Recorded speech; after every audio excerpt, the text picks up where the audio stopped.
You are listening to rudolfsteineraudio.com. If you are listening to the podcast of this, it is located at rudolfsteiner.podbean.com. Please consider becoming a patron. As well, there are two publishing houses, steinerbooks.org in America and rudolfsteinerpress.com in England, which are the sole publishers of Steiner into English and have given me permission to do these recordings. Please consider patronizing them as well. This is a reading of Collected Works, Volume 88 by Rudolf Steiner, translated by James Hines, entitled Concerning the Astral World and Devachan. And this is the beginning of Part 2, which is entitled The World of Spirit, or Devachan, 4 lectures held in Berlin between January 28th and February 25th, 1904, and these are only listeners' notes, not stenographic reports. And this is the first lecture. I'm entitling it to stay in the book, the continuity of the book. It's lecture 7.1. It's the first one in the second section, the 7th lecture in the entire series so far. And this one is entitled The World of Spirit, or Devachan, Part 1, given in Berlin on January 28, 1904. Honored listeners, 8 days ago I described the structure of the region that everyone must pass through who enters the condition between 2 incarnations, the so-called kingdom of the mental kingdom, or the world of Devachan. I spoke of the 3 regions we must distinguish there.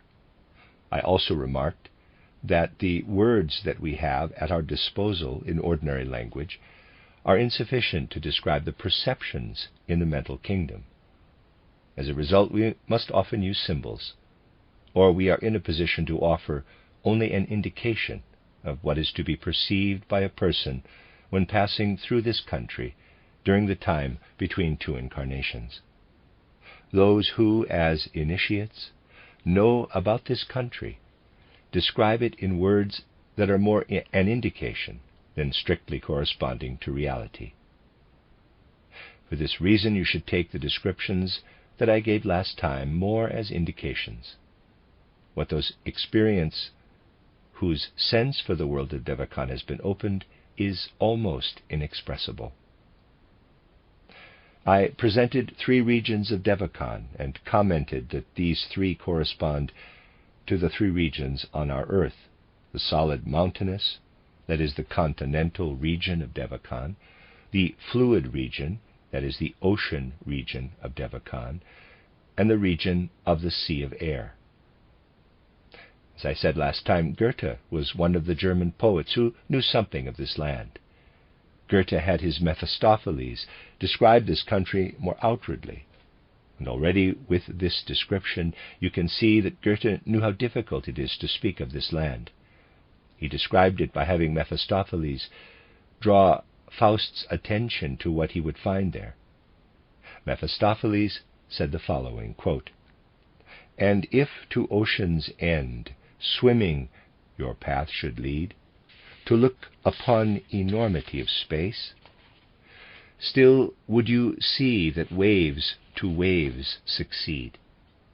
Even though you have a shuddering doom to face, you'd still see something in the green of silenced depth, our gliding dolphin seen. Still cloud will stir, and sun and moon and star. You will see nothing in the distances of the eternal void. You will not hear your own step. You will not find anything solid to stand upon." Close quote.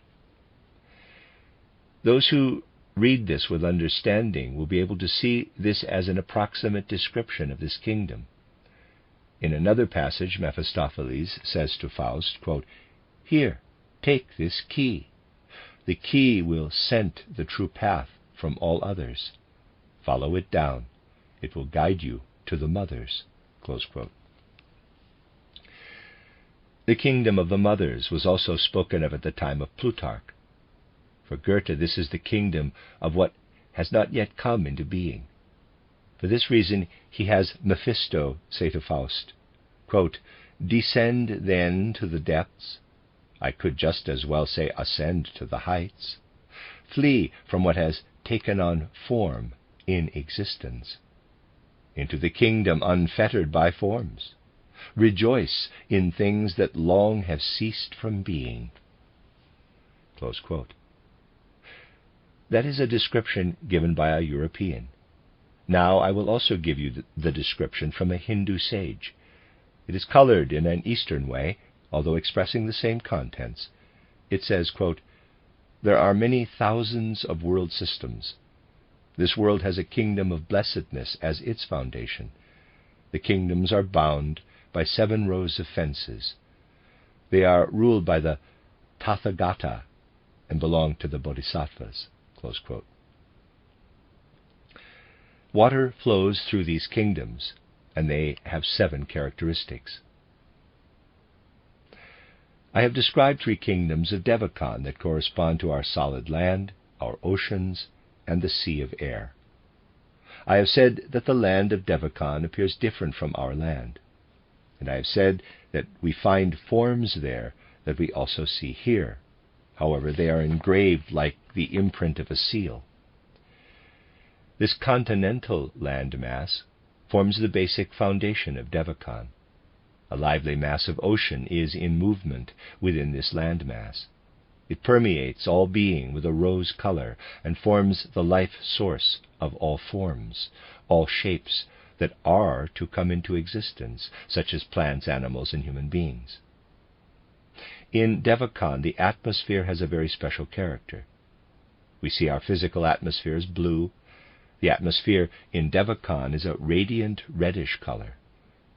It has an extremely sensitive ability to feel and sense, which resides in every atom, ensouls every single atom. The active force of everything in the atmosphere has a life of feeling. Everything experienced as pain or desire in the lower kingdoms is expressed in the atmosphere of Devachan. Those who can perceive at this level understand what the initiate of Christian religion, Paul, said, quote, "For the creation waits with eager longing for the revealing of the sons of God." Close quote. Additionally, the atmosphere is permeated by a music that the ancient Pythagorean called music of the spheres. Those who have already heard this music, which is an expression of this harmony of the cosmos, can hear it everywhere, even when it is drowned out by the noise of everyday life. In the expression of a Hindu wise person, this is described as fences. Now we come to the 4th region of the kingdom of spirit. This is a very special kingdom. The creators of all things and the beings who ensoul all things are at work there. So-called akashic matter is the substance, the clay, from which everything is formed. All magicians speak of this picture. Goethe also speaks of this, where he speaks of fire air. It is the matter that has the greatest plasticity, the matter that can be imprinted both by the spirit and by material shapes. This is the matter that has been unknown since the beginning of Christendom, and that remained unknown until the Theosophical Society appeared. When the first call went out to Sinnett to make this knowledge known to the Western world, we hear in his book a description of this matter, which is supposed to contain magical forces. We read there, as a master himself expresses it, that a cultured person from the West will come to understand the significance of this akashic matter only slowly and with great difficulty. As I described 8 days ago, the Devachanic world can be divided into 3 higher kingdoms and 3 lower kingdoms. The 3 higher kingdoms shine and sound forth into the 3 lower kingdoms. We characterized the 3 lower Devachanic kingdoms, called Rupa kingdoms, in the language of theosophy as solid land, ocean, and an atmosphere of air. The 3 higher kingdoms extend on the other side of the 4th kingdom, Akasha. The origin of everything found on this side of Devachan, that is, the astral kingdom and physical kingdom, is found in higher Devachan. This Arupa kingdom is inhabited by beings of the loftiest nature. The masters of original Christian wisdom were still able to describe this kingdom. This wisdom was still known in Christian wisdom until the 13th century, then the knowledge was lost. No one understands the Christian wisdom of earlier centuries who doesn't understand that the three highest kingdoms of Devachan are described in those writings. These three kingdoms are, as stated, inhabited by the loftiest beings, who guide and lead all the processes in the lower kingdoms. Goethe also points to the first step of Upper Devachan in a passage from titled The Green Snake and the Beautiful Lily. You can read there, quote, "What is more profound than light? Conversation," close quote. This is one of the most profound statements made by Goethe. From the kingdom of light, in Devachan, arises the so-called kingdom of conversation. This is the kingdom in which not only light, but also a stream of knowledge as light flows forth. The higher beings speak eternal truths through this stream within human beings. The conversation of the cosmos speaks through this stream. Here we rise to the higher kingdoms in which the words for this conversation are produced. In these kingdoms the voice sounds forth in which the origin of the world is found. Human beings refer to this voice as the Word, from which worlds have come forth. There are a number of lofty beings living in the kingdom of conversation. In the Christian tradition they are called exousiae. These are beings difficult to characterize using expressions from the Western world. These beings become visible in the garment of the light of knowledge. I have often pointed out that one such being appeared to Moses in the burning bush. That passage in the Bible indicates an exousiae. The garment of these beings is woven from the matter found in this kingdom. These beings then become visible and proclaim the truth to those who are mature enough to hear them. We will now ascend to still higher regions. There we find beings that can no longer become visible. However, they can still speak to human beings when humans are mature enough. The first teachers of Christian wisdom called them dunamis. These are beings that radiate as creative powers. In the next hierarchy we find the dominions, the Kyriatetes. With these three we have the hierarchies of lofty beings that sound forth in the three highest kingdoms of Devachan. In Christian esotericism, there is much that indicates that this knowledge was still alive in the first centuries of Christendom. However, it was lost because there were ever fewer Christian initiates. There are also beings in the kingdom that I previously described as the atmosphere of Devachan, whose garment is woven from the atmosphere of Devachan, but who have entirely opposite characteristics from what we human beings possess. The characteristics of these beings living in the atmosphere of Devachan are difficult to describe.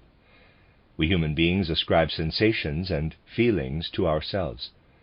However, we must ascribe to these beings that they do not receive feelings coming toward them, but that they carry feelings and sensations out into the atmosphere. They are thus beings of an entirely different sort. Wherever they go, they radiate forth the forces of feeling and sensation, while we human beings receive feelings and sensations that stream into us.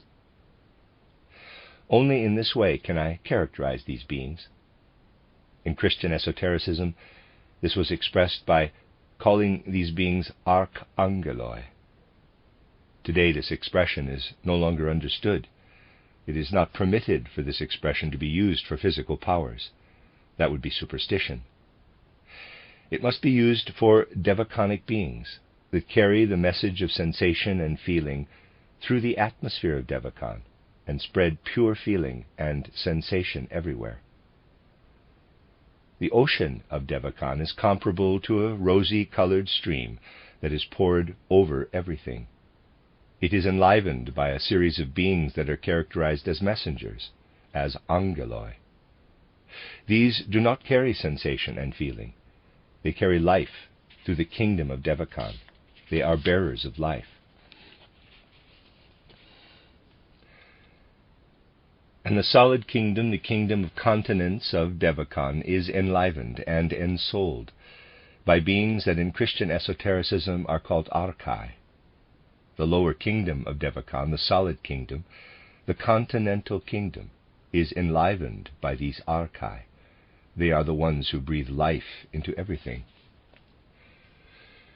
These beings are called in Christian esotericism the hierarchies of the archai, the archangels, and the angels. They are met by every human being whose devachanic senses have been opened, and by every human being who has died and is passing through the time between two incarnations. I have already pointed out that human beings, when they have set aside their body, must spend time in the astral world. I will return to this. Now I would like to tell you about what happens in this world where human beings become mature enough to step into the world of Devachan. Everything we bring with us from the physical world of nature is cleansed away by the forces of Kama in the astral world. Even the so-called feeling for oneself is slowly dissolved in the astral world. All chaotic forces are loosened when we enter into Devachan. I will mention again the 4 higher kingdoms of the astral kingdom, which could also be called the strata of sympathy. They are filled with a fine astral substance, with the substance of sympathy, in contrast to the substance of egotism found in the lower 3 steps. In the 4th kingdom, egotism is dissolved. In the 5th, the pleasure from the senses is dissolved. In this 5th part of the astral kingdom, we learn to admire the beauty of the world, not because it is pleasant, but rather because everything that is pure and eternal should be beautiful. And in the 6th astral kingdom, we learn the deeper powers of compassion, of goodwill, of devotion to the world. In the 7th kingdom, all the remaining life that we have brought from the lower regions is melted away, like snow in sunlight.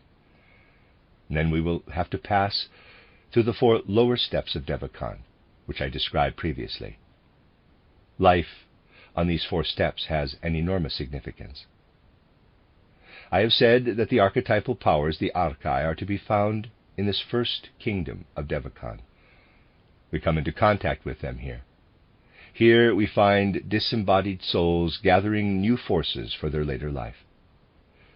Everything that held us together with ethnic blood ties, national groupings, in short, everything that points more or less to blood ties within the human race, all of this is spiritualized in this kingdom of archai, so that we can be purified by what we have learned and are able to be endowed with higher capacities. The meaning of the kingdom of Devachan is simply this. We pass through it so that what we learned during our earthly life can be formed into higher capacities. In the physical world, we should gather experiences that are then transformed into abilities. We should emerge from the school of life improved and strengthened. Then we move into the 2nd region of Devachan. The ocean of Devachan is what connects everything together. Just as water connects all the land in the world, so in Devachan the flowing rose-colored water connects everything that has boundaries in the lower kingdoms. Wherever there are families, tribes, clans, ethnic groups, or countries, boundaries are erected. These boundaries must exist, but at the same time, the fact is that we all belong together. The harmony of all beings must be established. These beings must find themselves together in the river that flows through everything. When we enter into this river, we then enjoy the fruits of every seed we have ever sown. There each one of us will find what elevates us above the boundaries of existence. We are cleansed of the boundaries that must of necessity cling to us within the earthly region. We are led to acquire new capacities, new abilities. Indeed, they are merely seeds, but the flowers that will come forth from them are the abilities we create for ourselves and then carry with us into our new lives. The 3rd region is what I have described as the atmosphere in Devachan. We enter into this atmosphere during life between 2 incarnations. In that place where the sighs of nature can be heard, where every thunder evokes pain, where sunlight corresponds to what we call eternal bliss and joy, in that place is created what we call a sense for philanthropy, for noble humanity, for the next incarnation. This is where active devotion, understanding devotion, and daily love arise. And this is the plant that above all flourishes here and that we develop within ourselves. Here we see the fruits of what we experienced in the egotistical world. Here we become active working beings. We become human beings who truly know in the highest sense the meaning of the words humanity and philanthropy. Then the fourth kingdom comes, Akasha. This is the kingdom where all existence sounds forth. Here we learn to recognize what gives form and shape in world existence to beings and things. Here we learn how tone is linked to tone in a symphony, how the forces of nature are connected to other forces of nature, and are transformed into, in quotes, instruments. Here we come to know the beings that discover and invent. Here we get to know not only the forces as such, but we come to know them as living beings. Here we are permeated by the living productive power to create. Here we come to know what is created as expressions of human existence, what is created in terms of human institutions that enliven humanity, and what is suitable for human life. We also learn to recognize what belongs to the area of the higher arts. In all this life are laws that are experienced in Akasha as living beings.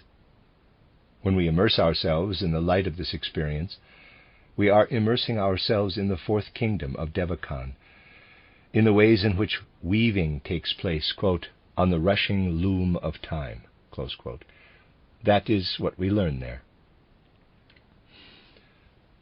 Those are the 4 steps in which we live through what we prepared for ourselves in our previous earthly life in order to create new capacities.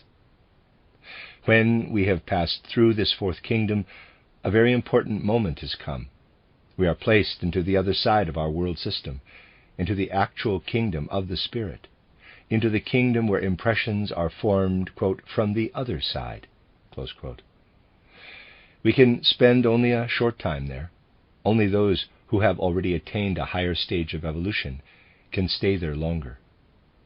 Human beings who have not yet evolved have only a brief moment of enlightenment in these higher kingdoms, in order then to descend again into the deeper regions, to gather experiences and return again.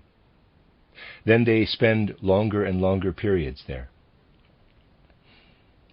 When we enter this kingdom again, the abilities are developed that had been limited by the world of matter previously. I am calling this an important moment because what had been held together earlier by matter is now completely set aside, removed. What had been narrow before is now wide. What had been entangled and interwoven before is now developed. It becomes fluid. The human being becomes free. Our capacities are no longer constricted by matter. We can compare this state with a plant that cannot grow freely but must grow in the crevice between 2 boulders and adapt its form to the shape of the crevice. It grows up but is constricted by the crevice. The same holds true for the human soul. Assume the stone around the crevice becomes softer and softer, so that the plant can unfold itself a little more. When the human soul enters into the Akasha kingdom, it finds absolute equality. To those whose devachanic eye, EYE, has been opened, it is wonderful to see how the soul is developed when transitioning out of the Akasha kingdom into the higher kingdoms of Devachan. We see the soul as a fine etheric substance in the middle of an egg or spherical hovering substance. It sets aside sheath after sheath. The fine color of the sheath of the Akasha is set aside, and the pure being itself unfolds radiant in a new light, in a light that cannot be described in earthly words. It gets an entirely free form. Every capacity that was constricted in earthly life and was not completely free, even in the kingdom of Lower Devachan, is now free. It can now bring all of its capacities into full growth. The more a human being develops abilities, the more he or she expands, and the more he or she takes along into the next incarnation. As long as such souls are permitted to dwell there, they make the acquaintance of the masters of wisdom and compassion. This is the kingdom where they are permitted, through grace, to receive from even loftier beings the purposes and the intentions at the foundation of the cosmos. They weave the gown of the world from here, the garment that is woven from the material of the lower Devakan kingdom, from the astral kingdom, and from the kingdom of earthly substances. There, above the intentions, the outlines of cosmic evolution are created. Here, those who have developed their abilities in the course of evolution can get to know the threefold sequence of steps that I have enumerated. In the first sphere of higher Devakan, they learn from the beings who have ascended to be exousiai, who know the wonderful blossom that swells forth from the seeds of the universe. They learn how they grow. They get to know the eternal forces of the universe. In this sphere they meet the beings who have the power of thought. They see how a thought works through them. The next higher sphere hosts the beings called dunamis. They have not only the power of thought, but also the power to be a source of thought. They are beings that have the seeds for thoughts. Compare the exousiai with flowers. Now imagine a seed that is transparent, bright, and clear, but also has the power to become a flower. Thus, through these beings, a seed of thought can be formed, and then from the other side, the entire thought can be built into the akasha, that is, the sound, so to speak, or of the entire fabric of the world. As Goethe described this in Faust, this is where forms are created, where the mothers sit on their thrones in loneliness and work at their glowing tripod. As I already said, in Plutarch's time this kingdom was also called the kingdom of the mothers. If you read about the kingdom of the mothers in Plutarch, this story will reveal an entirely new meaning. The beings we call Kyriatetes sound forth in the highest kingdom. Only the most highly developed human beings can gain even a brief glimpse into this kingdom. Everything is harmony and unity there. All exception has disappeared. The exousiai, the dunamis, the Kyriatetes are the three highest kingdoms in which human abilities are completely free. These are the kingdoms we enter in the time between two incarnations, in order to find forces from what lies on the other side, for work we must do on this side of world existence. What happens on this side of existence, what we do ourselves, this is the world of results, the world of action. New forces for existence flow to us from the world of causes when we return to a new incarnation. Everything that we do in this world that rises into our soul as moral ideals, as ability to work creatively, as daily love for fellow human beings, everything that occurs to us for mastering the forces of nature in technology, all this resides hidden deeply in the human soul. The soul brought it from the kingdom of higher Devakan, where the initiatives for work on this side of the threshold are found. Goethe points to this in a wonderful way in his fairy tale, The Green Snake and the Beautiful Lily, where he speaks of the river, we can compare it to the river of Akasha, and the beach on the far side, calling the garden on the far side the beautiful lily's flower. The reports from the Hindu wise men also speak of such flowers. It is the power that flows through all of Devakan. The fruits from this flower are the archetypes for this world of earth. If human beings want to work, then they must obtain strength from the nourishment of this fruit. Then they evolve and develop. They become active and full of strength. As I said, Theosophy should not draw us away from the world. It does not want to move us into a kingdom in which we would become weak and languid for earthly existence. This it does not want to do. It wants to do something entirely different. It wants to point us to a kingdom in which we can receive strength and abilities so that we are strong and able to do our work in earthly existence. People who do not know what lies both behind them and before them are like the blind, who can only stumble around and do not know in what direction they are stumbling and what they are bumping into. And a person who can see is someone who knows the way forward and backward. The particular beings that we also meet there will be the object of the next lectures. We will hear still more about our entire life in Devachan, also about individual experiences, and about how the world of Devachan works into our world. From these introductory lectures, it should be clear that Theosophy is not alienated from reality, but is rather a teaching full of creative joy and saturated with reality. It does not take people away from earthly existence, but rather equips them with forces that live in earthly existence, but are not visible. You must know this if you are striving upward into the kingdoms that are inaccessible to those who cling to the physical world only.